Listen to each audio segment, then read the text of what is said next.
Hello student, welcome back to my channel K commerce classes. आज का जो topic है वो मशीन आवर रेट का वेरिएबल एक्सपेंसेस को हम लोग किस तरह से मशीन आवर रेट में लिखते हैं, कैलकुलेट करते हैं, ये आज डिस्कस करेंगे। और मशीन आवर रेट में वेरिएबल एक्सपेंसेस कौन कौन सा हम लोग लेते हैं जिसको कैलकुलेशन करने के समय कैलकुलेट करते हैं, ये सब जानकारी आज हम लोग लेंगे। तो सबसे पहला वेरिएबल एक्सपेंस होता है डेप्रिसिएशन। डेप्रिसिएशन के बारे में आप लोग जानते होंगे, पहले से 11वीं क्लास में डेप्रिसिएशन का एक चैप्टर भी है जिसमें हम लोग पढ़ते हैं कि एक फिक्स्ड एसेट होता है, मशीन होता है या आपका व्हीकल्स होता है, कंप्यूटर, बस, ट्रक, कार, इन सभी को इस्तेमाल करते हैं। तो ये दिन प्रतिदिन यूज़ करने के कारण वो पुराना होते जाता है, उसका पार्ट्स, कल पुर्जा सब घिसता है, जिसको हम लोग डेप्रिसिएशन का नाम से जानते हैं। डेप्रिसिएशन से हम लोग का लॉस तो होता ही है, बट वो लॉस क्या होता है, कैश में नहीं होता है, वो कैपिटल जो आप लगाए हैं शुरू में उसमें लॉस होता है। तो डेप्रिसिएशन दो सेंस से हम लोग ले सकते हैं मशीन आवर रेट में। पहला तो मशीन को आप यूज़ करो चाहे मत करो, वो पुराना हो रहा है, ये डेप्रिसिएशन है, वो निश्चित है कि उसमें लॉस हो रहा है। इसको हम लोग मतलब आप बोल सकते हैं कि फिक्स्ड चार्जेस टाइप का है, फिक्स्ड ओवरहेड है वो। और दूसरा है कि मशीन को यूज़ करने से डेप्रिसिएशन होता है, मतलब जैसे आप मशीन को चला रहे हैं तो वो यूज़ हो रहा है, तो उसका जितना सारा पार्ट्स है वो घिस रहा है, पुराना हो रहा है, उसका वर्किंग कैपेसिटी कम हो रहा है, जिसके कारण भी डेप्रिसिएशन होता है। तो हम लोग मशीन आवर रेट में जो दूसरा वाला कारण है, मशीन चलाने से प्रोडक्शन होता है, प्रोडक्शन करने के कारण मशीन घिसता है, जिसके कारण हम लोग उसको यहाँ पर कैलकुलेट करना चाहते हैं कि एक मशीन का भी तो खर्चा आ रहा है वो प्रोडक्शन करने के लिए।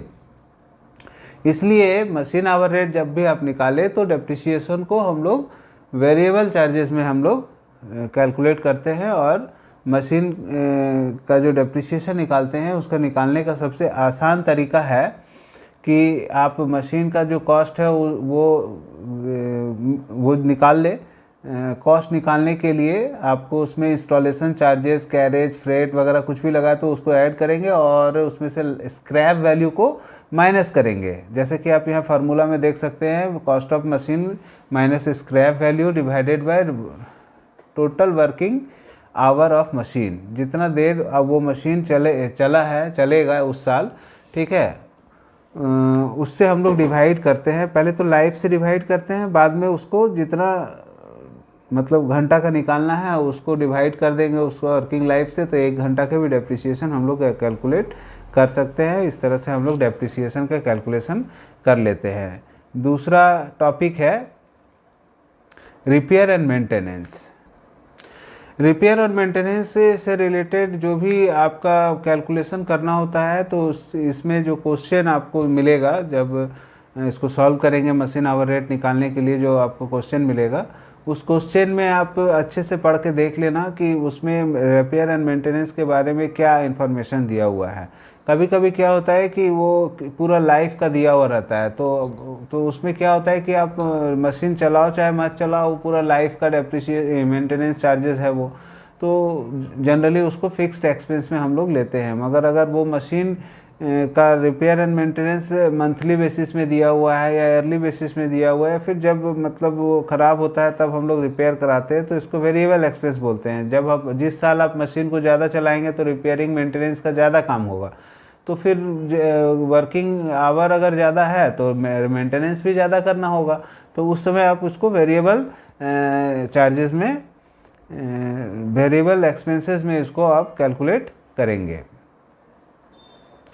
और अगर इसका रख रखाव का जो भी खर्चा है, मेंटेनेंस का जो भी खर्चा है, इसको जनरली हम लोग वेरिएबल चार्जेस में ही कैलकुलेट करते हैं, क्योंकि मेंटेनेंस वगैरह समझ सकते हैं आप, अगर किसी मशीन को अगर ज़्यादा चलाओगे तो मेंटेनेंस भी ज़्यादा करना होगा, उसको रिपेयरिंग कराना, डे टू डे उसको मतलब मेंटेन करना, ग्रीसिंग कराना, तो ये सब जो सर्विसिंग कराना आपको करना पड़ेगा, नहीं तो वो मशीन ख़राब हो जाएगा।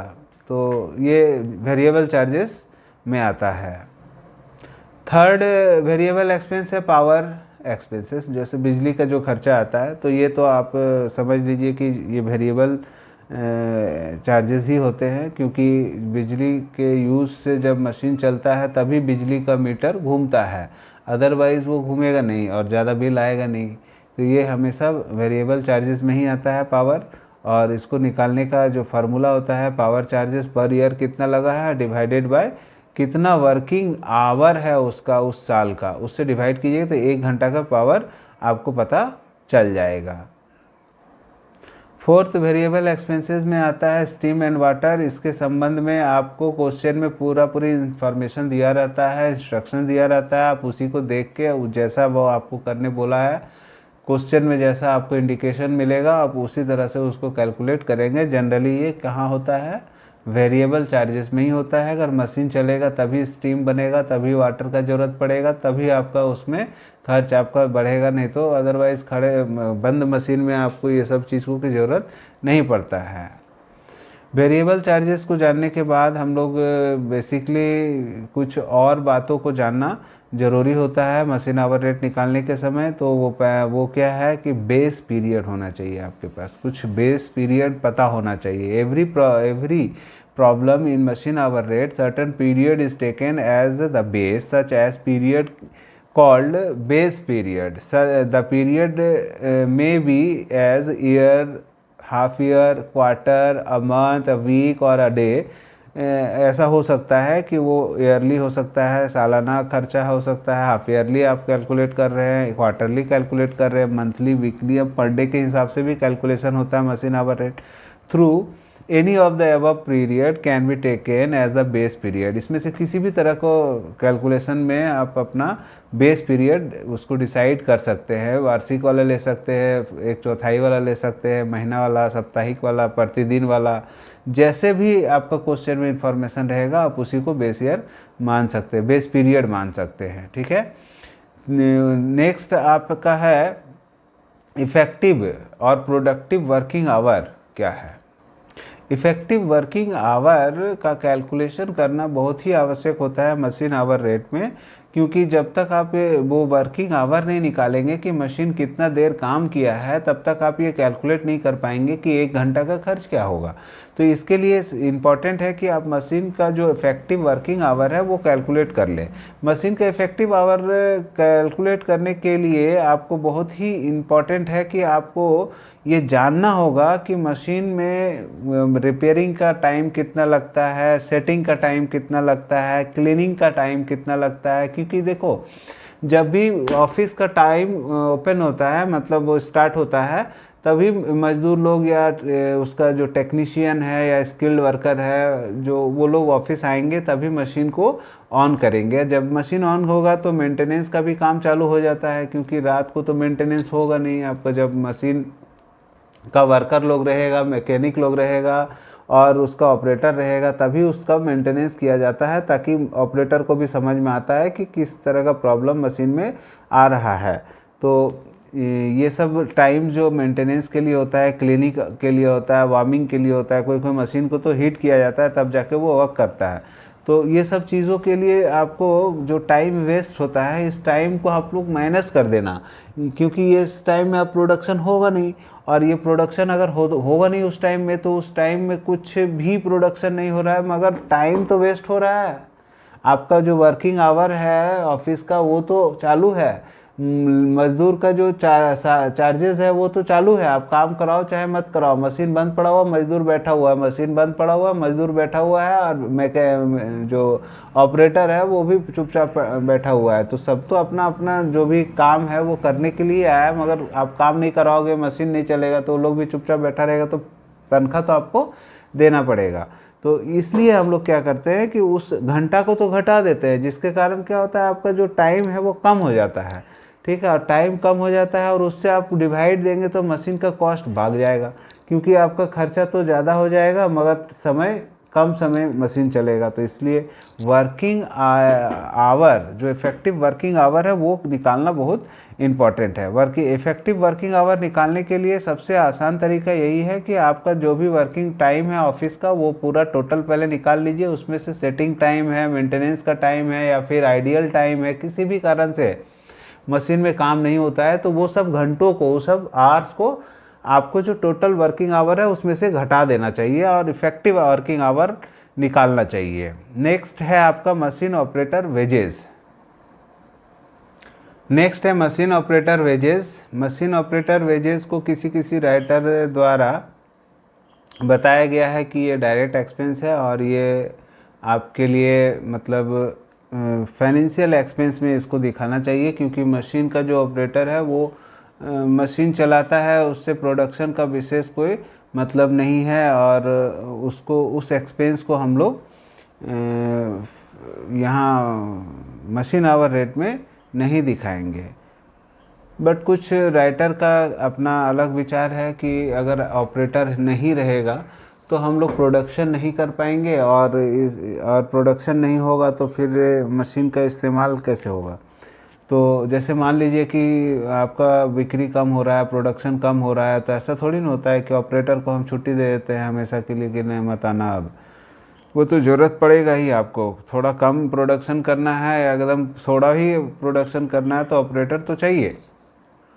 इसलिए कुछ राइटर का कहना है कि ये फैक्ट्री ओवरहेड में लिखना चाहिए हम लोग को और मशीन ओवरहेड निकालने के समय इसको कैलकुलेट करना चाहिए और निश्चित रूप से करना चाहिए। राइटर में विवाद है मगर आप कंफ्यूज मत होइए।